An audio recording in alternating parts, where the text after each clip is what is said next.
So we were looking at the first act of Sartre's The Flies. Orestes has come to Argos with his tutor, and in this act we will see that they meet Zeus, the god of death and of the flies, and in the same act they will also meet Electra and Clytemnestra, and the reader or the audience will be apprised of the situation in which Orestes finds himself, and the moment I use the word situation, you know that this word is heavily loaded with existentialist thought, because as existentialism believes that man finds himself in a situation where he has to find his purpose by making a choice. So the tutor tells Orestes on page 59 that you have everything, good looks, strength, education, yet you cavil at your lots. And Orestes says, no, I do not cavil. What should I cavil at? You have left me free as the strands torn by the wind from spiders' webs that one sees floating 10 feet above the ground. I am light as gossamer and walk on air. I know I am favored. I appreciate my lot at its full value. So the image that Sartre uses here, the gossamer or the cobwebs that hang, but it hangs free. So the spider is in his web and yet it is free. Similarly, man is in a situation and yet he is free. So the existentialist concept of freedom is the concept of choice. What will man do with his freedom? And he won't realize his freedom unless he makes his choice. Some men are born bespoken, a certain path has been assigned them, and at its end there is something they must do, a deed allotted. So on and on they trudge, wounding their bare feet on the flints. The idea is that some men feel from the beginning that they are born to do something, whereas Orestes does not feel that at all. He feels that he has no purpose. Does Sartre suggest that the notion of existentialism is wrong, that man is not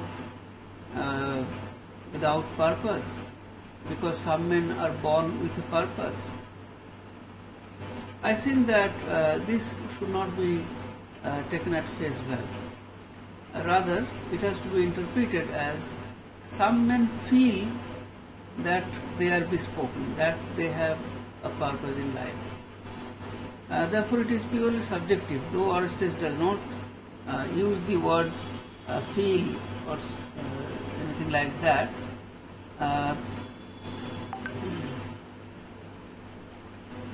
But if we take it at its face value, then it would suggest that the explanation of existentialism is wrong. So we would rather read it as subjective assertion. The purpose of giving it or citing it is to make clear the distinction between feeling one's freedom and not feeling one's freedom. So if somebody feels that he is born with a purpose, then can he feel free? Of course not. Because who has assigned him this purpose?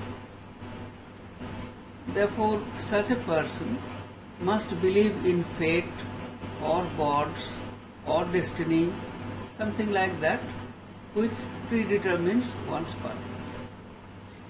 existentialism runs against the grain of this argument, because existentialism is a philosophy based on nihilism. So it does not believe in God or destiny or fate. But Sartre is making here a heady mix of Greek play with existentialist philosophy. And as you know that in Greek play, the worldview is completely different. There we have the notion of nemesis, the notion of destiny, and so on. Therefore, if we keep the Greek play or the ideological background of Greek plays in mind, then it would appear that Orestes is a very different kind of a hero than conventional Greek heroes. Because here Orestes is presented as a person who feels that he is completely, set loose upon this world. He does not have any thread to connect with anything, because he is also presented as without memory. It is memory that connects us with other things. So we may say that in Orestes, Sartre presents both an existentialist hero and a nihilist hero. And that is why the play could be interpreted in both ways.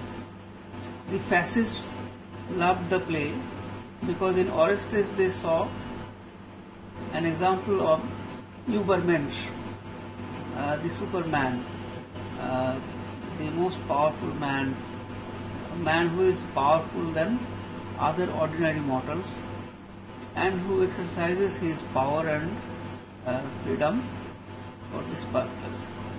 So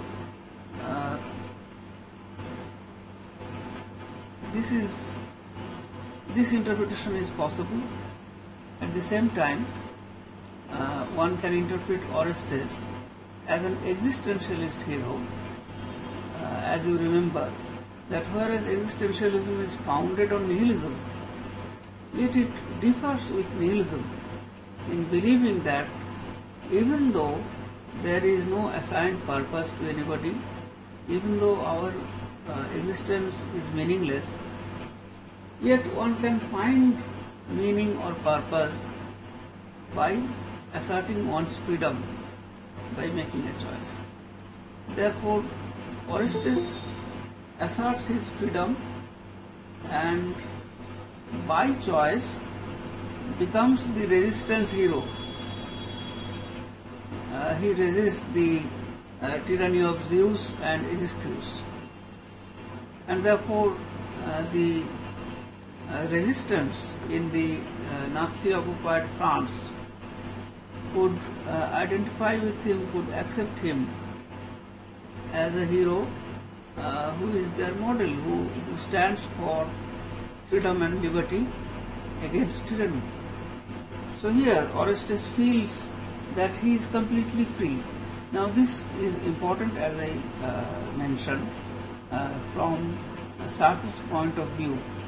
It is important that readers can identify Orestes as a person who is in a void because he does not have any purpose in life, and yet he acquires a purpose and becomes a hero of the people with which he did not have any connections, so to say. Therefore, it is entirely a matter of choice. So Sartre makes it stark clear that what Orestes does, he does out of choice.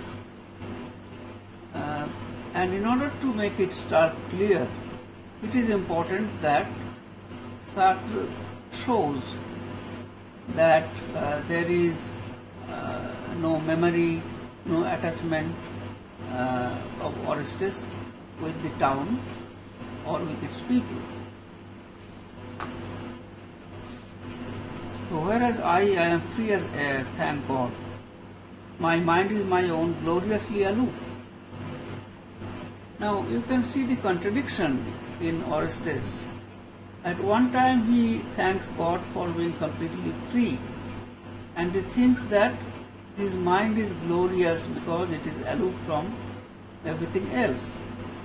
But the next moment he pines for an attachment to the people, he pines for having a memory.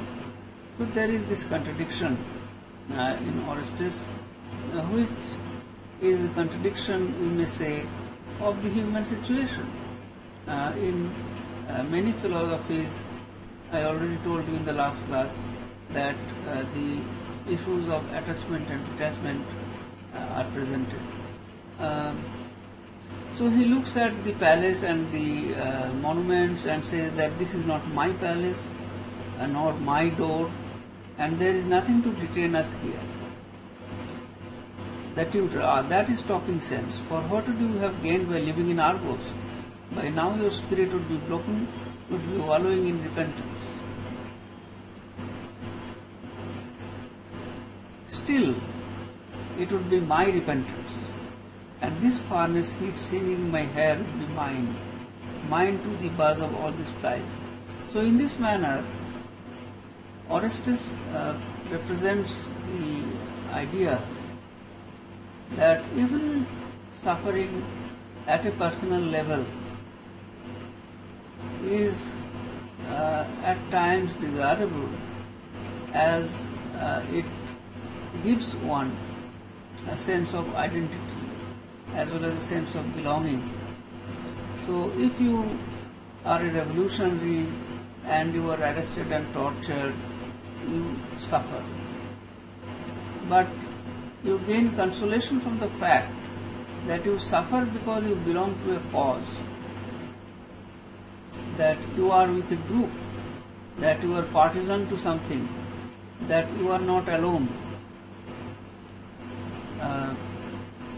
But the person who does not suffer anything, or who feels that he does not have any cause for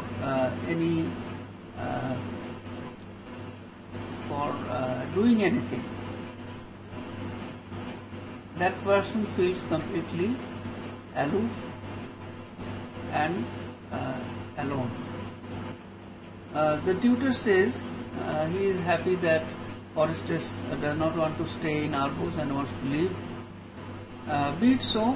Well, though from one's earliest years one has been trained to skeptic irony, one can't help having foolish fancies now and then, and I wondered if you were not hatching some wild scheme to oust Eurystheus and take his place.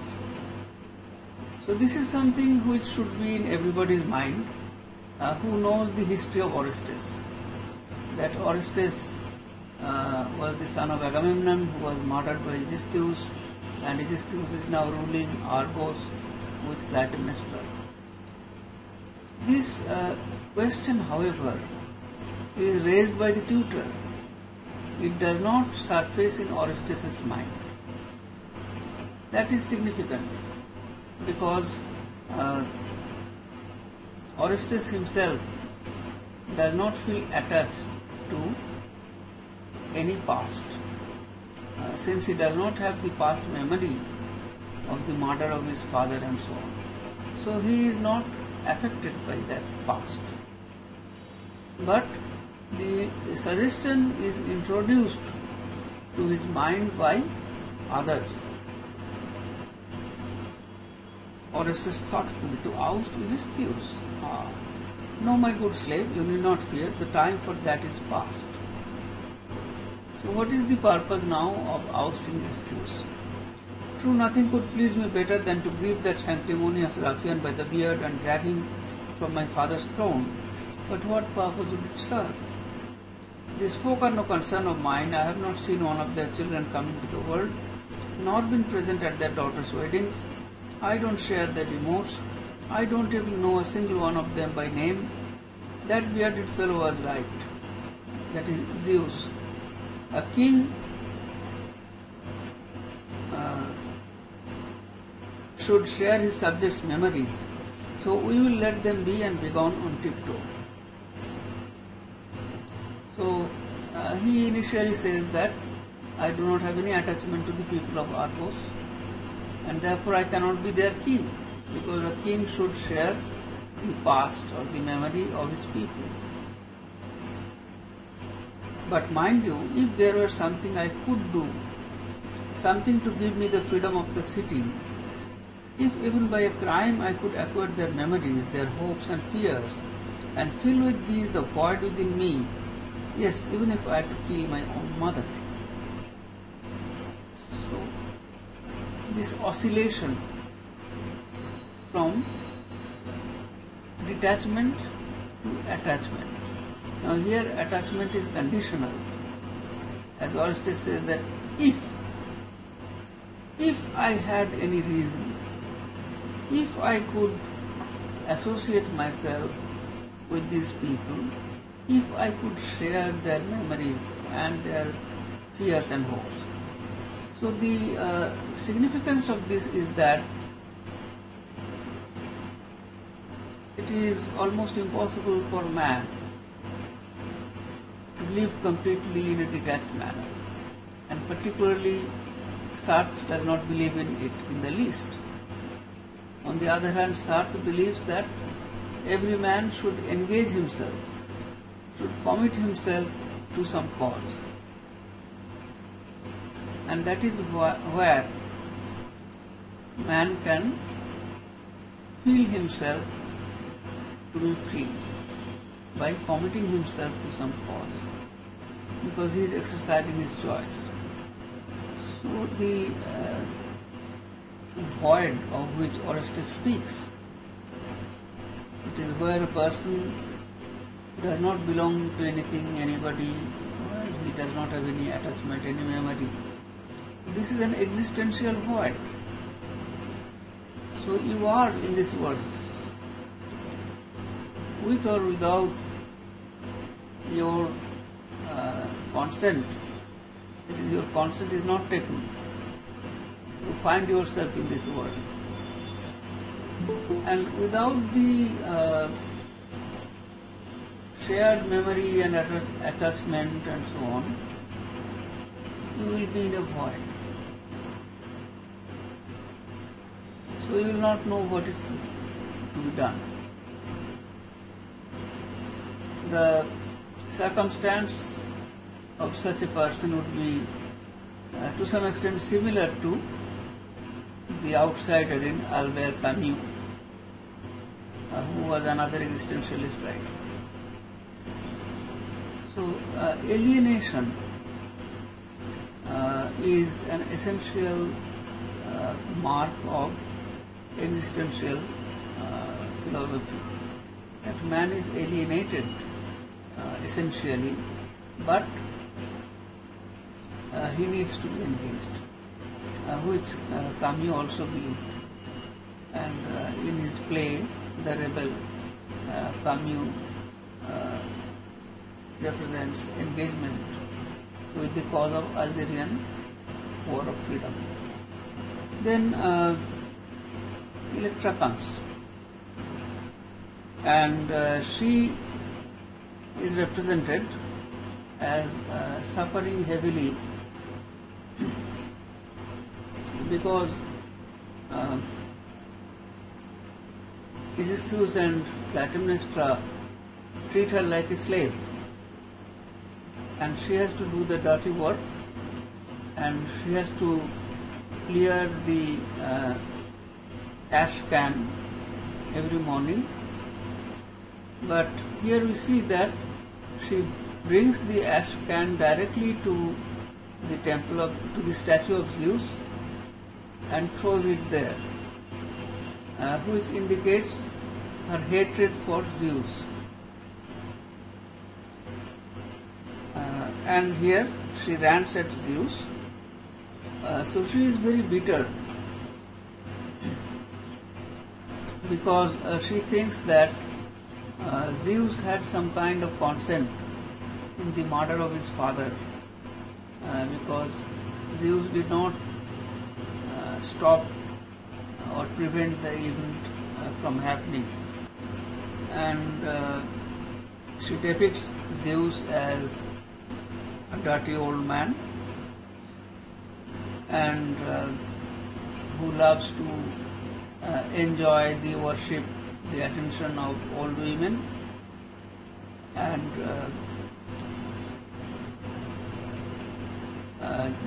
the feast day of Zeus is something that also appears to be an indication of his gluttony. But your darling flies will love it, won't they, Zeus? A good feast day to you, old idol, and let us hope it is your last. So Electra also wants some kind of overthrow of Zeus, because Zeus appears as belonging to the axis of power along with Eurystheus. And she says that someday my brother would come and with his sword chop your wooden statue into two. Then he will draw his sword and chop you in two from top to bottom like this. So the two halves of Zeus will fall apart, one to the left, one to the right, and everyone will see he is made of common wood, that he is made of common wood. Just a lump of cheap white deal, the terrible god of death. Now the purpose of this is to indicate that the idol of Zeus is a false idol. So it can be chopped into two, it can be removed, and a false idol also stands for a false ideology. So the religion around the worship of Zeus,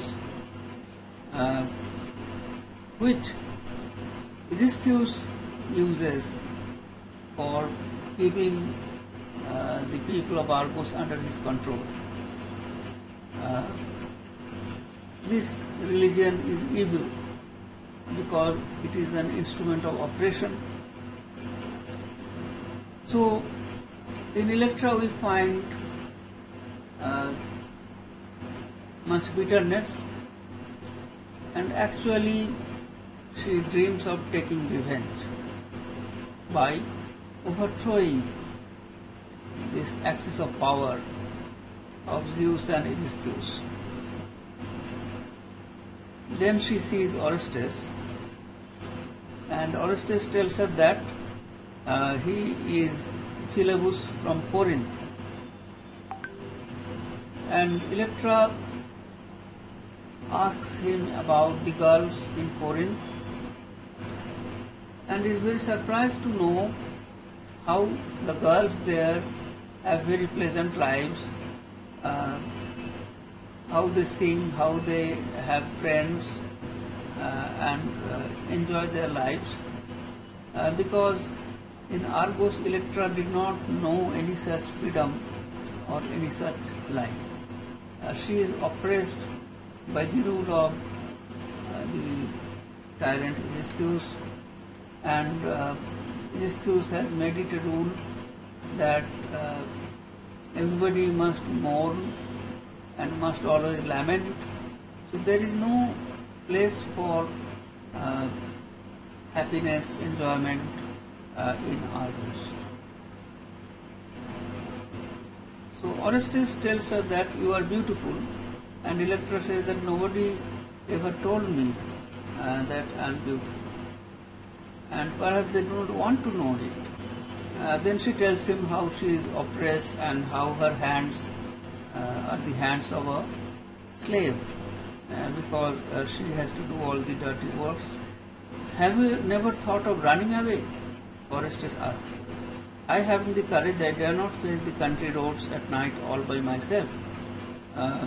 Is there no one, no girlfriend of yours who would go with you?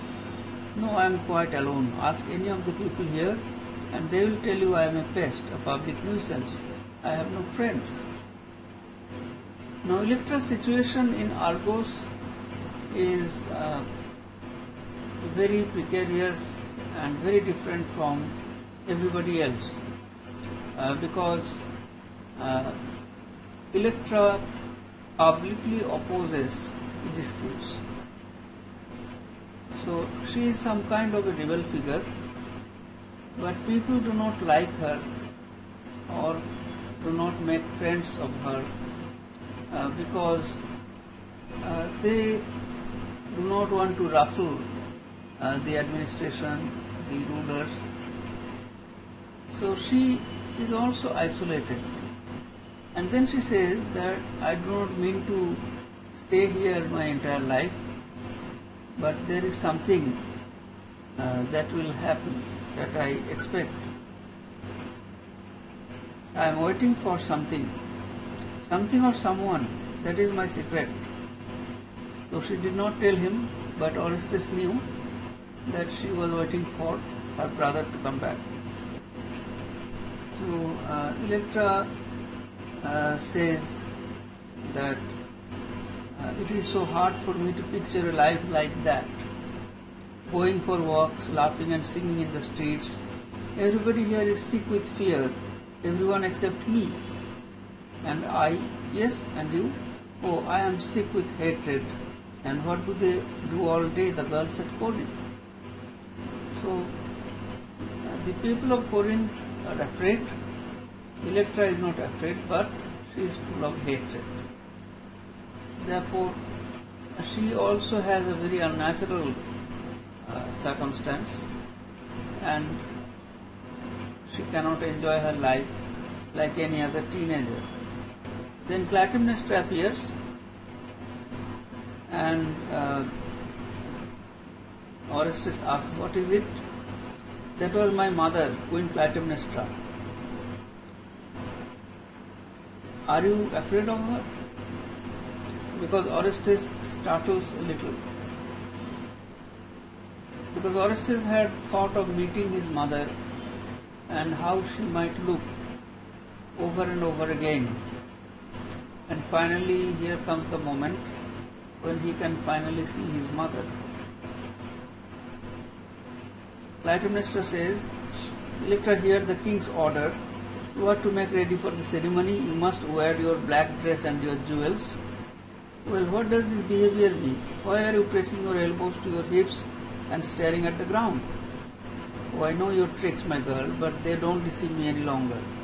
Just now I was watching at the window, and I saw a very different Electra, a girl with flashing eyes, bold gestures. Why don't you answer? So, from this we get the information that Electra is supposed to wear her black dress for mourning, for observing the rituals.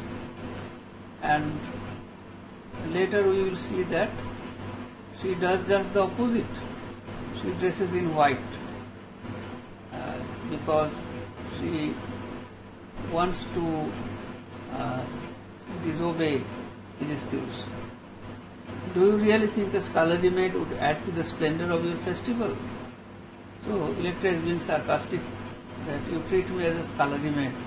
Then why do you want me to be there? No play acting. You are a princess, Electra, and the townsfolk expect to see you as in former years. So we see that Electra believes that whatever Aegisthus does publicly, he puts his arm around Electra, but at the same time he whispers threats to her ear. So Electra hates this hypocrisy of Aegisthus, and she does not want to conform to all the demands which are being made upon her by the king. Clytemnestra says, do as you will, I have long ceased giving you orders in my name. It is the king's command I bring you. And why should I obey him? Aegisthus is your husband, mother, your dearly beloved husband, not mine. Which means that Electra does not accept him as a king. She looks at him as only Clytemnestra's husband. Then she says that I am not like you, and that is not like Clytemnestra, and she asks Orestes to be the judge.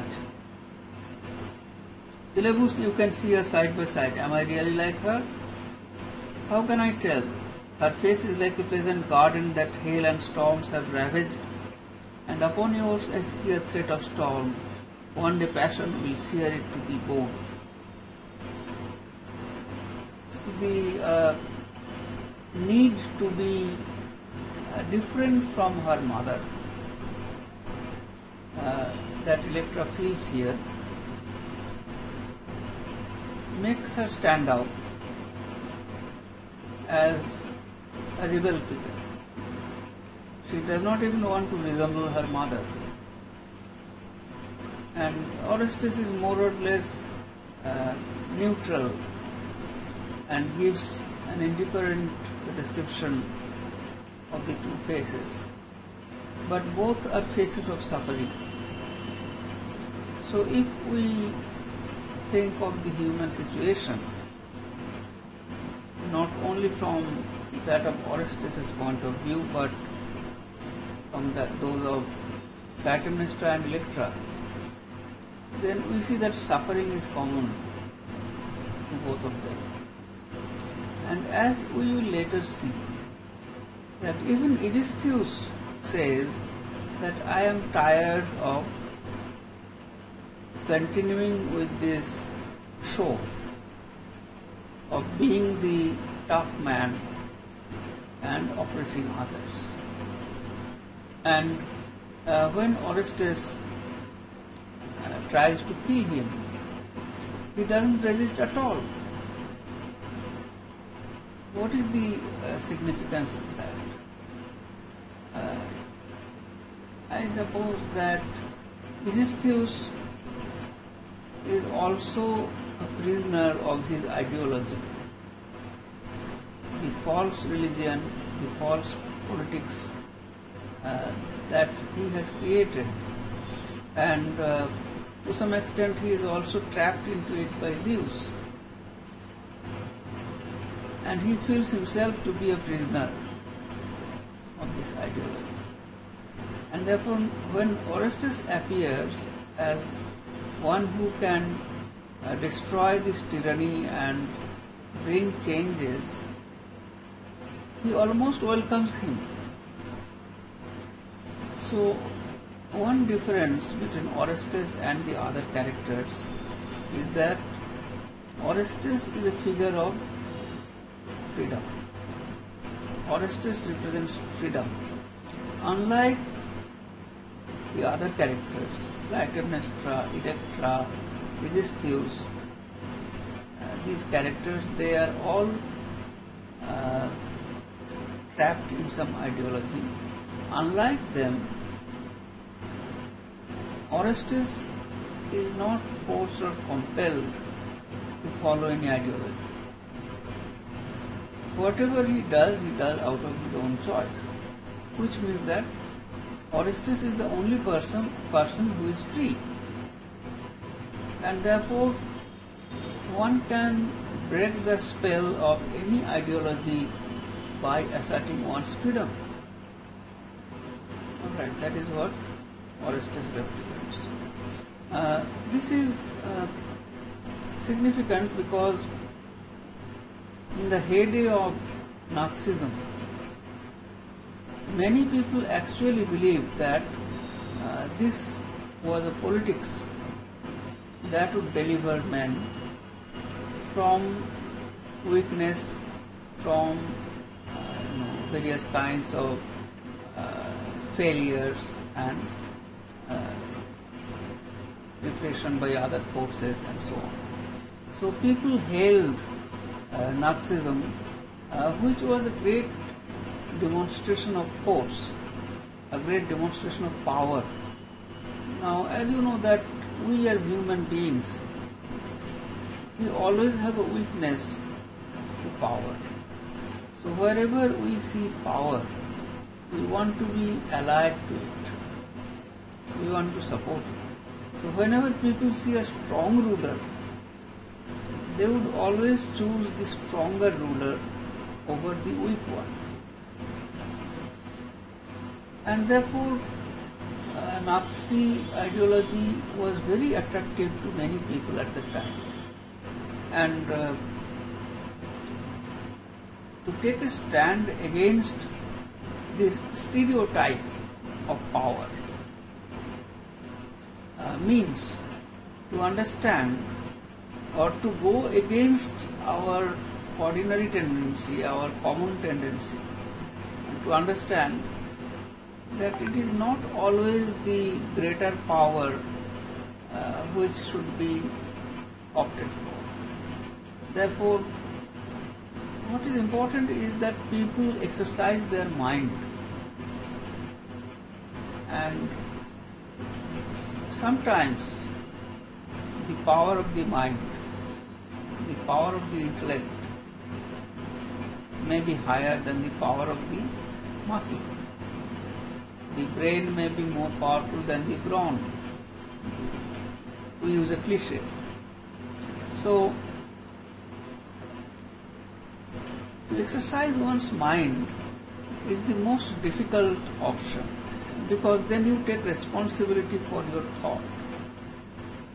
When you begin to think independently, most people do not want to think. They want to follow leaders, whether they be political leaders or religious leaders. Therefore, in existentialism, in Heidegger's philosophy, thinking has a very important role. Then Orestes is introduced to Clytemnestra as Philebus from Corinth. And Clytemnestra is a little surprised. Electra says, "You seem to fear another name." To fear, if the doom I brought on my life has taught me anything, it is that I have nothing left to fear. So Electra suggests that you were fearing that this man could be Orestes. And Electra says that I have brought upon myself a doom and I have nothing to fear. Now later we will see in the speeches of, Clytemnestra says that I have brought doom on myself and I have nothing to fear. In later speeches by Clytemnestra, we see that her choice of Eurystheus over Agamemnon and the murder of Agamemnon is looked upon as a gamble, as a game of dice. And she says that once you make a wrong throw of the dice, then there is no going back. So Clytemnestra suggests that there is an element of chance in life. Now, is there any element of chance in existential philosophy?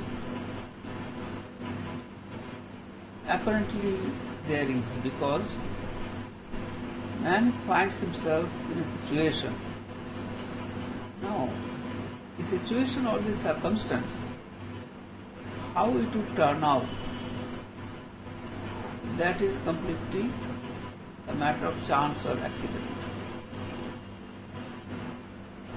So for Orestes it turns out that he has a past where his father was murdered by his mother in collusion with another man. He finds himself in this situation. He did not create this situation, or he did not opt for this situation. He did not choose this situation. It was a given for him. So, in that sense, there are some things which are given, over which man does not have any control.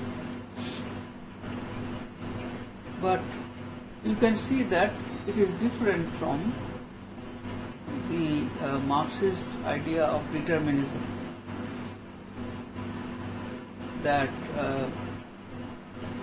given a particular economic scenario, one can predict that the proletarians will unite and fight the bourgeois and wrest power from their hands. This is political determinism or economic determinism. There is no such determinism in existentialism. In earlier Greek tragedy, there was fate or nemesis or predeterminism, that is, how man's fate will roll out, that is destined beforehand. That is nemesis, and no hero can change this fate by any action that he might undertake. Okay. So we can see that the point of view of existentialism is very different in this, and Sartre presents it in this play. Go over what you said right at the end, like how it's different from how the existentialist theory is different from the classical Greek one. How the existentialist, can you repeat the question? Sir, just the last point that you said, could you just go over that once? How the existentialist theory is different from the idea of nemesis? Yes.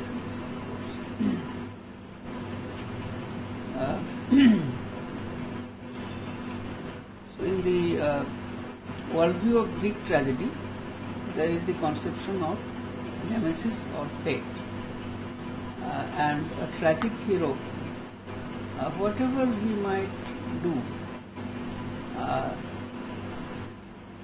by making even very minor mistakes, which are represented as his hamartia, he ends up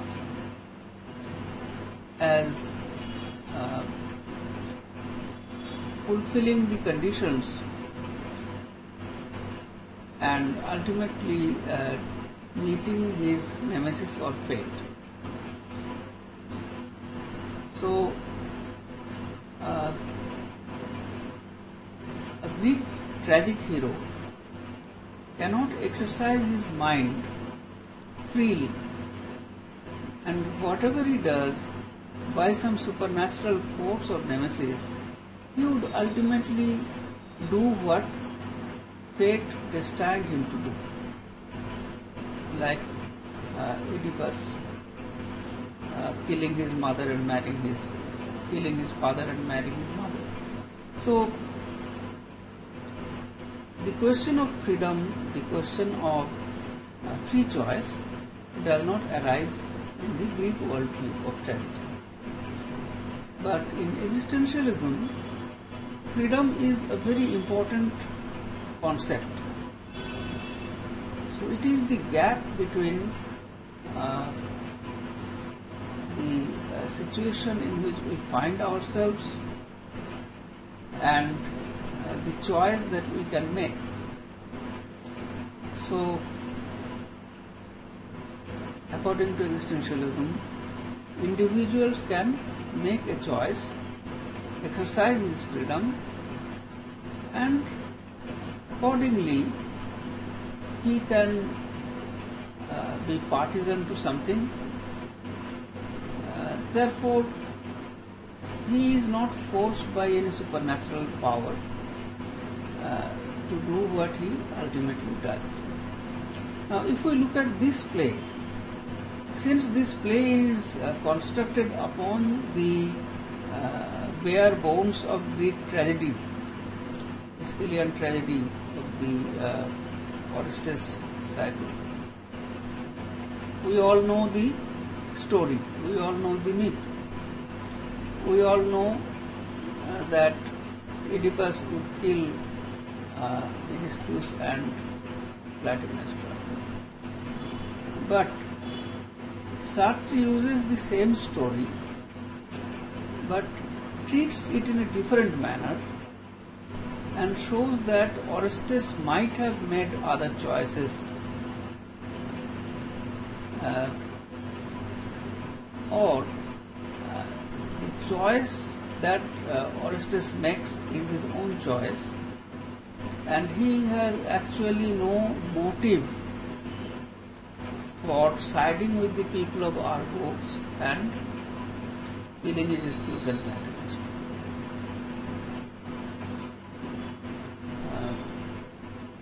And in order to show that Orestes does not have any motive,